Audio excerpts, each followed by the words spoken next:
तो दोस्तों आज हम आपके लिए लेकर आए हैं फैक्ट्रियों में इस्तेमाल होने वाली क्रांतिकारी मशीनों की जानकारी लेकर, जो कि वाकई में आपका काफी ज्ञान बढ़ाने वाली हैं। तो इस वीडियो को शुरू से लेकर अंत तक पूरा जरूर देखिएगा ताकि आप कोई भी महत्वपूर्ण जानकारी मिस न कर दें। ऑटोमेटिक बैलून प्रिंटिंग मशीन गुब्बारों के बन जाने के बाद उन्हें बेचने से पहले उन पर उपभोक्ताओं की मांग के अनुसार भिन्न भिन्न प्रकार के नाम इत्यादि के प्रिंट करवाए जाते हैं। तो उसके लिए कुछ इस प्रकार की मशीन का इस्तेमाल किया जाता है।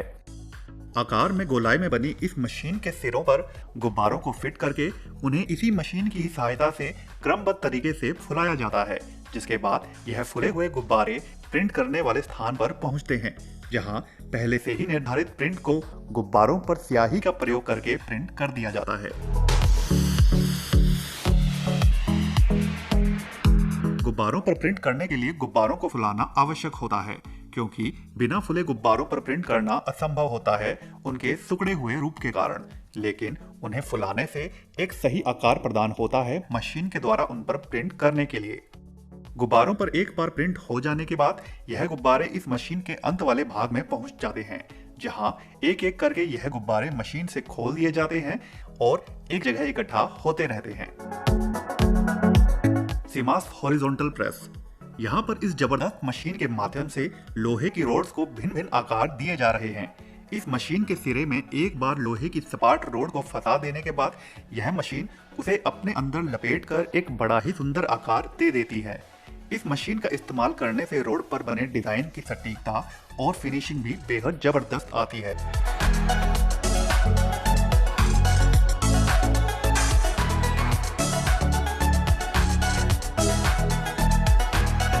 सिर्फ छोटे पतले रोड को ही नहीं, इस मशीन के द्वारा आप चौड़े लोहे के टुकड़ों को भी आकार दे सकते हैं, जैसा कि आप यहाँ देख भी सकते हैं। आकार देने वाली ही इसी मशीन के दूसरे रूप में इस चौड़े लोहे की रोड को गोल आकार देने का प्रयास किया जा रहा है, और जो कि वाकई में काफी रफ्तार और सटीकता के साथ किया जा सकता है इस मशीन के माध्यम से। इसी काम को अगर पारंपरिक तरीके से किया जाए तो आप कल्पना कर सकते हैं कि वह कितना अधिक समय ले सकता है, मगर यह मशीन उसी काम को पलक झपकते ही निपटा डालती है।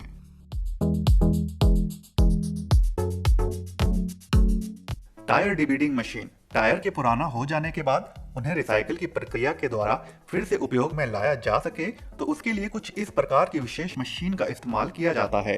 टायर्स रबर के बने होते हैं, मगर उन्हें स्थिरता प्रदान करने के लिए उनके अंदर वाले भाग में लोहे की तारें होती हैं। तो ऐसे में उन्हें रिसाइकिल करने से पहले इस मशीन के द्वारा टायर में लगी उन तारों को निकाला जाता है। मशीन में टायर को फंसा देने के बाद यह मशीन गोलाई में चलते हुए टायर के अंदर वाले भाग से सारी तारों को टायर में से काट लेती है और टायर को अलग छोड़ देती है, जिसके बाद कारीगर इस मशीन के अंदर वाले हिस्से से उन तारों को निकाल लेता है और बचे टायर को श्रेडर में रिसाइकिल करने के लिए भेज दिया जाता है, पुनः नए टायर्स का निर्माण करने के लिए। सर्कलेन, यहाँ पर इस जबरदस्त लेजर मशीन की मदद से पुराने इंजन के एक भाग को फिर से नया रूप दिया जा रहा है, जैसा कि आप यहाँ देख भी सकते हैं कि किस प्रकार यह अत्यंत शक्तिशाली मशीन इस पुराने इंजन के पार्ट से जंग और मिट्टी को पलक झपकते ही साफ करती जा रही है। इस प्रकार की लेजर मशीन का इस्तेमाल करना इसलिए भी आवश्यक बन जाता है क्योंकि इंजन का यह पार्ट बेहद जटिल बनावट का होता है। तो ऐसे में इसे हाथों के माध्यम से साफ करना अधिक समय तो लेता ही है, साथ ही साथ सफाई भी उतनी अच्छी नहीं आती। मगर एआई तकनीक से लैस यह लेजर मशीन काम को रफ्तार से करते हुए इस इंजन के जटिल से जटिल हिस्से को भी 100% साफ करके फिर से नया जैसा बना देती है।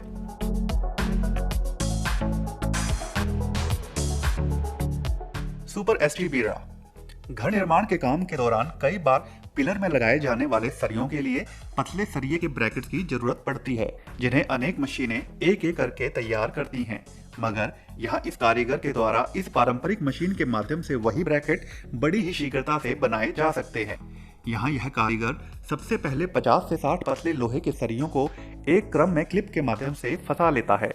उसके बाद इस मशीन में एक निश्चित कोण में इन्हें फंसा लेने के बाद कारीगर इस मशीन का बटन जैसे ही दबाता है तो पतले सरिये के यह टुकड़े एक निश्चित कोण में मुड़ जाते हैं।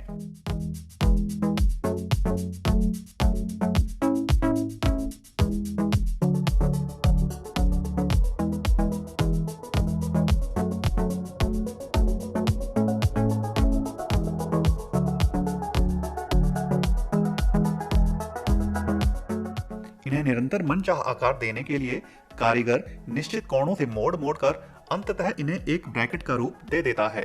इस प्रकार की मशीन के साथ काम करते हुए यह सिद्ध होता है कि पारंपरिक मशीन के माध्यम से भी काम को रफ्तार से किया जा सकता है।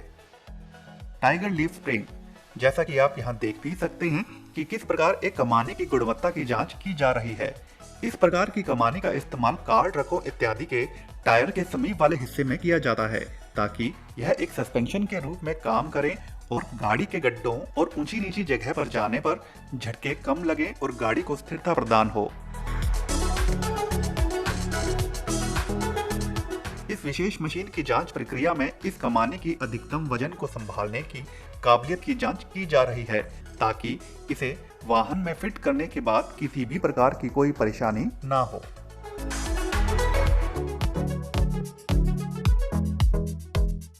फेडर एजी, क्रेनों, लिफ्ट इत्यादि में अक्सर लोहे की बेहद मजबूत रस्सियों का प्रयोग किया जाता है, तो उन्हें बनाने के लिए कुछ इस प्रकार की विशाल फैक्ट्रियों में मशीन के माध्यम से तैयार किया जाता है।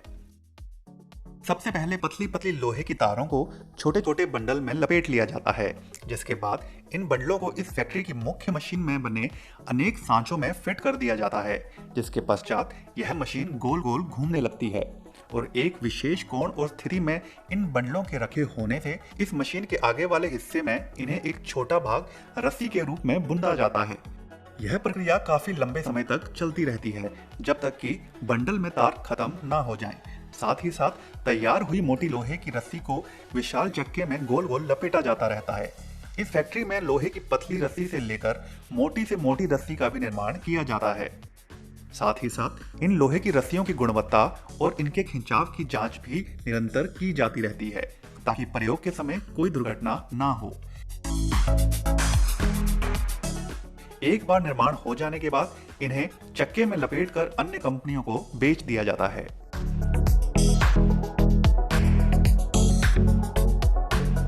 इंडस्ट्रियल स्टील वेसल हेड, यहाँ इस विशाल फैक्ट्री में लोहे के इस बेहद बड़े सपाट ढांचे को कटोरे का रूप दिया जा रहा है।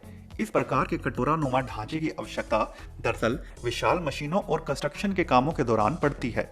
लोहे के इस समतल ढांचे को सबसे पहले एक अन्य मशीन के ऊपर सही कोण में बैठाया जाता है, जिसके बाद इस मशीन के ठीक ऊपर लगे विशाल हथौड़े की मदद से इसके बीच वाले हिस्से को दबा दबा कर इसे कटोरे का रूप देने का प्रयास किया जाता है। हालांकि यह काम दिखने में आसान लगता है, मगर इस विशाल ढांचे के ऊपर इस हथौड़े के निरंतर होते प्रहार के कारण यह अपनी स्थिति बदलता रहता है, जिसके लिए कारीगरों को इसे निरंतर इस मशीन के बीच में रखने का प्रयास करते रहना पड़ता है। धीरे धीरे यह विशाल समतल लोहे का ढांचा निरंतर होते प्रहार के कारण एक कटोरे का रूप लेना चालू कर देता है।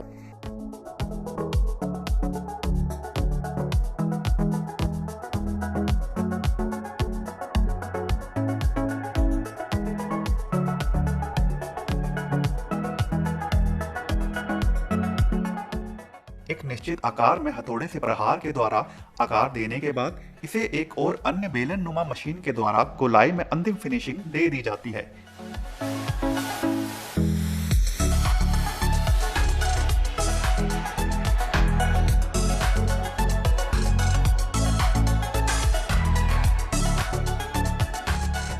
जिसके बाद यह समतल ढांचा एक निश्चित विशाल कटोरे के आकार में बदल जाता है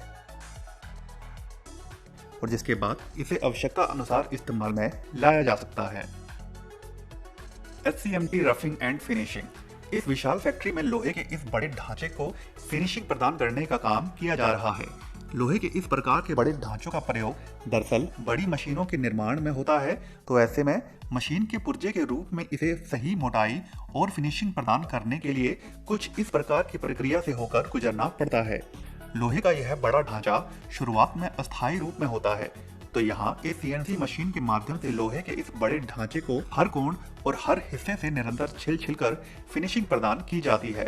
और साथ ही साथ इस बात का भी ध्यान रखा जाता है कि यह CNC मशीन इस ढांचे को अधिक न छिल दे, नहीं तो लोहे का यह बड़ा ढांचा नुमा पुर्जा खराब हो सकता है और जिसके कारण काफी अधिक नुकसान हो सकता है।